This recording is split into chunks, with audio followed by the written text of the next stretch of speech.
You voted for the lawmakers in the Capitol to represent you. But hundreds of people you did not elect are trying to sway policy and create power out of connections. They're the lobbyists who work for all sorts of groups, from the energy industry to school districts. KXAN investigator Kevin Schwaller takes a look at who's behind a lot of the money and the lobbyists in the halls of the Capitol this year. In the halls and offices of the Texas Capitol, voices getting paid for influence are vying to pass agendas. They're the guys or the women who carry the money from one place to another so that the rest of us can feel like our hands are clean of a system that we all know is driven first and foremost by money. Jason Sabo says lobbying can be used for good. Sabo founded a lobby firm called Frontera Strategy. People tend to think about the big companies who are up there, but there's also a role for pretty much everybody else. These are the big ones. If Texas politics were a sport, AT&T is the Dallas Cowboys with 66 lobbyists on their roster, but plenty of other companies are in the big leagues too.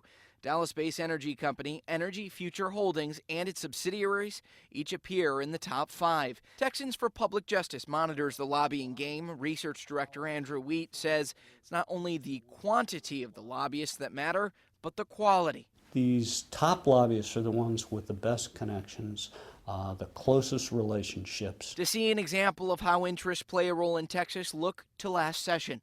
Tesla Motors pushed to change the rules so it could sell cars in Texas. Tesla got nowhere. Why?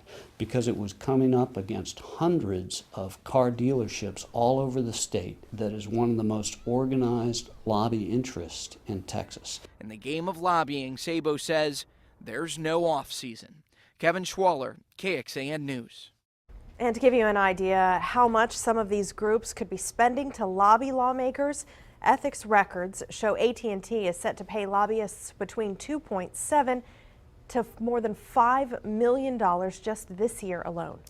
In his campaign platform, Governor-elect Greg Abbott called for some changes to the lobbying rules. Specifically, he wants to ban school districts from using tax dollars for lobbyists at the Capitol.